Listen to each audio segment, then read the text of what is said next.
A good evening to you all, and thank you very much for joining us here on Rwanda Television News. We do hope you had yourselves a very productive Tuesday and are ready to start off the news with us. Now, these are headlines. The Rwanda Biomedical Center, RBC, emphasizes that eradicating cervical cancer is possible, but it requires collective cooperation. Kigali officials have urged city residents to denounce corruption and point out local leaders that still take bribes. On the international scale, a Kenyan startup is producing water for dry communities literally out of air.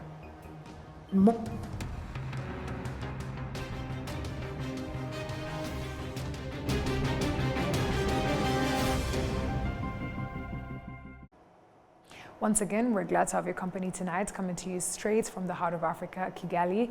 My name is Martina Abera. Kicking things off on the health sector, the Rwanda Biomedical Center, RBC, emphasizes that eradicating cervical cancer is possible, but it requires collective cooperation. One of the key challenges is that many women seek treatment at advanced stages of the disease, leading to higher mortality rates. Cervical cancer currently claims the lives of over 800 women annually in Rwanda. This was reiterated during the official launch of the cancer screening program in Goma district. Olive Nete has the report. Cervical cancer is the most common cause of cancer-related deaths among women in Rwanda, followed by breast cancer. Medical experts say that screening this cancer is a must for every woman because it often shows symptoms at an advanced stage, which is why efforts are being made to raise awareness. Preventive screening and early treatment for those at risk of developing it, because there is a chance that it can be cured when treated at an early stage. At the official launch of the cancer screening program in Goma district, many of the residents participated in these activities, showing that they understand the importance of early diagnosis. Attending screening programs is beneficial because they allow you to know your health status and start early treatment if needed. This approach helps preventing waiting until a later stage of illness when conditions may become more severe. We came to the health center to be screened for cervical cancer and breast cancer. I willingly came because I want to know the status of my health, and if any issues are detected, I can start treatment immediately. Cancer screening activities in Goma district started this April. So far, 8,061 women and girls have been screened. 110 of them have been diagnosed with precancerous lesions of this cancer. 92 have been treated and 18 are still receiving treatment. An employee working in the cervical cancer prevention service at the Remera Health Center in Goma district says that people are increasingly understanding the importance of early diagnosis. Breast cancer and cervical cancer are severe conditions that women fear a lot. And since we started these screening services, women have been attending in a big number. So far, those who have attended screening are almost 600 women. The Ministry of Health in Rwanda, in collaboration with China and the Chinese company BGI that specializes in research, are working together in screening and treatment programs for cervical and breast cancer in Goma district. The Chinese ambassador to Rwanda, His Excellency Wang Zuekun, emphasizes that this cooperation aims to enhance the well-being of the population through the healthcare initiatives. Especially in the health industry, we cooperated to benefit the two peoples. We aided Rwanda in construction of the Masaka Hospital and Kibungo Hospital. The two hospitals served a large number of local communities. And another aspect can send the medical teams to Rwanda to help the treatment of the local people. And we are quite glad now the newcomers such as BGI are engaging more and more cooperations in this area. So we are looking forward to more cooperation and more benefit for our two peoples. Health institutions in Rwanda are intensifying efforts to implementing screening and early treatment programs to reduce the burden of cervical cancer. Dr. Albert Tuyishime, the head of the Disease Prevention and Control Department at the Rwanda Biomedical Center, emphasizes that while the eradication of cervical cancer is possible, there are still significant challenges that need to be addressed. The first one is around knowledge, awareness of the population, because when they are aware and they know how this is transmitted, they are able to implement preventive measures. So we are putting much effort around awareness so that we can have an improved or increased knowledge around that cervical cancer. Secondly, we are putting much effort around preventive measures such as vaccination. Human papilloma virus is preventable. We have a vaccine for it, and we started even vaccinating young girls back in 2011. And if you look at the coverages, we are above 90%. But you understand, before 2011, we have a portion of our population that is not vaccinated. So we try to educate, sensitize, so that they can go for a screening, an early screening, so that the diagnosis can be posed on time, and then they can start the treatment. In Rwanda, cervical cancer screening services are currently offered from the health center to the highest health facilities, and these services are free of charge. More than 1,200 people in Rwanda get sick every year from cervical cancer, and more than 800 people die from it. The Rwanda Biomedical Center also indicates that between 3 to 4 million women are at risk of contracting it. Additionally, screening services are barely attended, since it is at a rate of 24% throughout the country. Currently, 90% of girls between the ages of 12 to 16 have been vaccinated against the human papilloma virus, which causes this cancer. Those aged above 35 years are screened and treated. Olive Nete, RTV News. Thank you, Olive, for that report.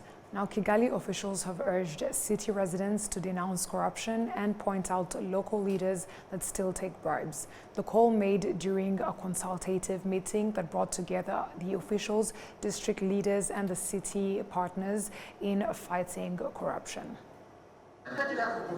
One of our major interventions to really curb injustice and corruption, self-delivery, is use of technology. ICT has been able to really reduce the human interactions in service delivery, but also, making it easier for people to access services without trips, without a lot of expenses, but also reducing a lot of subjectivity in service delivery, which can lead to corruption or injustice. So technology is one of our key areas of intervention. But second is mobilization. We need to continuously engage our citizens to inform them of their rights, but also tell them what they can do in case they face challenges in service delivery. The third one is taking appropriate measures against our staff or local government leaders who deviate from our mandate and engage in malpractices of corruption and nepotism. We have cases where some of our staff are now under prosecution, but also we have cases of where some of our staff have been dismissed because of flagrant poor service delivery. So we continue this campaign, and we call upon our citizens to let us know some of those cases so that we can investigate them properly. Figures from the Rwanda Investigation Bureau indicate that between July 2018 and June 2023, as many as 5,107 dossiers were filed on corruption for the entire country, worth slightly more than 66.3 billion Rwandan francs, $19 million, and 5 million euros. Rwanda is currently in the first position in the region when it comes to fighting corruption, fourth on the African continent, and 49th globally. Legal experts from the Central African states are gathered in Kigali for the next 4 days to discuss how environmental protection efforts can legally be reinforced in the bloc with the goal of achieving better results. You can have a law, but implementation requires interpretation. And that's why having lawyers like we have here, one, they will be able to educate people on why particular laws are there, and particular environmental law, and what is needed, but also they will help to build the capacity of government to ensure that the law that has been put in place is being implemented. But also remember, lawyers are the ones who go to court and they appear before judges. And therefore, they ought to be well trained in environmental law so that when they appear before the judge, they are able to give the best presentation in that respect. The ECCAS experts are urging countries to consider the long-term implications of not caring for the environment, and it was noted that Rwanda's efforts in this regard should be seen as good examples in the fight against climate change and its effects. The Minister of Public Service and Labour, Professor Bayisenge Jeannette, noted that over the last 30 years, there has been significant progress in the labour sector in Rwanda, which has played a crucial role in developing the country's economy. We have more. On the 1st of May every year, Rwanda joins the rest of the world to celebrate the International Labour Day. And each country chooses a specific topic. And the theme that Rwanda chose this year was youth-led employment. So the focus on youth was purposively made, considering that the youth constitute the largest portion of the Rwandan population, because when you look at the statistics of the last census, we see that the youth constitute 65% of the Rwandans are below 30 years. So reason why the focus on the youth was paramount. So reflecting on 30 years after genocide against the Tutsi in 1994, we see that Rwanda has really invested in creating jobs with a specific focus to the youth. When we look at the number of jobs that were created in past years and the figures that we have now, for example, if we consider the statistics, we see that in 2017, Rwanda was creating 1,460,000 jobs, but now the figures has increased to more than 200,000 such jobs per year. This shows the focus and the effort that Rwanda has invested in job creation. And to be able to do that, also Rwanda has made sure that it creates a conducive environment for investors, because most of the jobs are created by the private sector, by the investors. They have invested in infrastructures, in electricity, even in rural areas, and this has really boosted the creation of employment. We can't talk about the efforts of the government of Rwanda without talking about the person themselves, the workers. That's why we focus on instilling or nurturing professional values and ethics, because when combined with the knowledge, that's when we will be able to sustain the progress made, but also to do more. We have dedicated the whole month of May to the employment, to job creation by focus on youth. And that purpose, there are different activities that are planned during this month.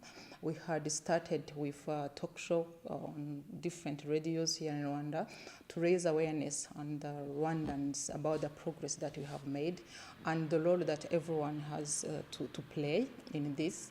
But specifically on the 1st of May, tomorrow, we have an event that will bring together different stakeholders to reflect on the journey and the role that everyone has to play. But also it will be an opportunity to launch the month, the employment month, but also to launch a project on fostering skills, digital skills for youth. That the government of Rwanda have in partnership with international organization, labor organization, ILO. But also it will be an opportunity for institutions to come together, employers and employees to come together and reflect on this theme, but also to insist on professional values and ethics within the institution, but also to see what has been achieved within the institution, what has been the challenges, what are the achievements to celebrate, but also what have not been done they, on which they want to focus in the future, the next year ahead. Beside this, the 1st of May, there will be provincial dialogues across the country in all districts, including the city of Kigali, what will bring together different stakeholders, again, to reflect on the journey and the role that everyone has to play. There will also, we will have an occasion also to celebrate in the International Day of Occupational Safety at Workplace. It's a day where we will be raise awareness about safety, health and safety, and we will do that together with different stakeholders, including the Minister of Health through RBC, RSSB. There will be sessions across the youth centers across the country, in partnership with the Ministry of Youth and the Arts, National Youth Council District, where we'll discuss on opportunities in the country for the youth, but also to discuss about the challenges and raise awareness about especially about the opportunities for the youth and job creation.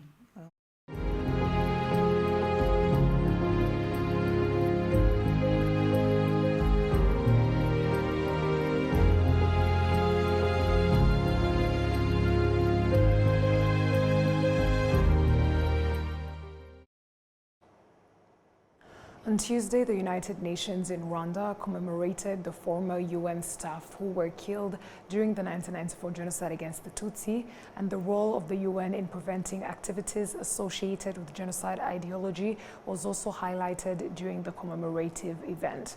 Adam Squizera has the report. The United Nations in Rwanda held the 30th commemoration of the genocide against Tutsi, honoring 68 UN staff who worked in different agencies and were killed. The UN coordinator in Rwanda, Ozonia Ojielo, emphasized the role of the hate speech as a potential cause to genocide. This statement also reflected from the remarks made by the Secretary General of the United Nations, Antonio Guterres, on April 7th during the 30th commemoration of the genocide against Tutsi. 3 decades later, the verbal violence of hate speech is still all around us. Nowadays, divisive and dangerous ideologies are delivered through the global megaphone of social media. But the vile messages remain all too familiar. Racism, misogyny, lies, anti-Semitism, anti-Muslim bigotry, stigmatization, discrimination, and the outright denial or even glorification of past genocides, including the Holocaust and the genocide against the Tutsi, proliferate. The global community must stand as one against this torrent of hate speech and denounce it wherever it is found. During this 30th commemoration of the genocide against Tutsi, the Minister of National Unity and Civic Engagement also called on the United Nations to not overlook acts of hate speech, violence, and killings that continue to escalate in the Eastern Democratic Republic of Congo. Adam Squizera, RwandaTV News. The executives and employees at the betting and jackpots company Winner Rwanda have joined local residents in Bugesera district in a commemoration event. The group visited the Ntarama Genocide Memorial site. In Ntarama Memorial, which is very hard for me to speak. I'm trying to find the right words. Winner is originally Israeli company, which we share similar horrible past. We visit today here the memorial to commemorate 30 years for the genocide against Tutsis in Rwanda. We are honored to be here and to share our respect to the victims and to make sure that this will not happen again. We are here, a company in Rwanda, and we're trying to support the country as much as we can with activities that we do for community. So with a sore heart, we are continuing our day. The company also provided support to the health center set up by the Gasore Surge Foundation in the form of equipment. We received the 2 machines. One is the vital sign monitoring machine, which will help the dispensary in detecting the blood pressure, the oxygen in blood, the pressure, and so on. Then the second is called the geometer. Is a specific type of machine which used in measuring the quantity of oxygen in kids' blood. Yeah. So both 2 machines, it's an asset for our customer care services. Rwanda has held a commemoration event to mark 30 years since the genocide against the Tutsi, and during the event an emphasis was made on the importance of teaching young people the history of the tragedy. Cedric Irakoze has the report. Gasabo District, Rwanda held an event of commemoration. The representative of Kwibuka in this event says that Kwibuka is one of programs that remind people of the importance of remembering what happened here in Rwanda. It gives us all informations that our country has been through, especially in the history of the genocide against the Tutsi. All these kind of gatherings of Kwibuka, it gives us any type of information so that we can use it in terms of fighting against the deniers. You know, the deniers are here on the social media and everywhere else. So to fight with them, we really need a package of information. So that's actually the first importance of gathering together. We do the commemoration, but also another importance, which is also very crucial, it's actually giving back the tribute, the respect to the victims of the genocide against the Tutsis. The commander of the RDF in Kigali City, Brigadier General Jean-Paul Karangwa, shared with those present the difficult journey of soldiers of what used to be in Rwanda Patriotic Army in liberating the country, especially in Kigali City, while at the same time fighting to save the lives of people who were being targeted for extermination during the 1994 genocide against the Tutsi. Rwanda has 340 employees, 800% whom are youth. Cedric Irakoze, RTV News. On the occasion of the release of her book, Les Fumées, which translates to the English term The Smokes, French author Natasha Nisik organized a literary meeting at the Francophone Cultural Center, accompanied by a dramatic reading of her text by artists from the Iriba Center. At the time, Natasha Nisik, a passionate artist, attended the 2018 trial in front of 2 perpetrators of the genocide against the Tutsi, Tito Barahira and Octavien Njenzi, former mayors of the Kabarondo community in Rwanda in 1994. Since the trial allowed no recordings, whether by camera or audio recorder, Natasha decided to convey what happened inside through drawings and notes she took at the moment. She was convinced that it was essential to preserve elements to try to understand and inform the world of the events that occurred in Rwanda during the genocide. She described the smoke as the lie that Mr. Octavien Njenzi had described, claiming it came from his kitchen, when in fact it originated from the church recently burned behind his house, which had contained a large number of Tutsi who had just been killed. She states that the trial is crucial because it raises issues of history, justice, and memory.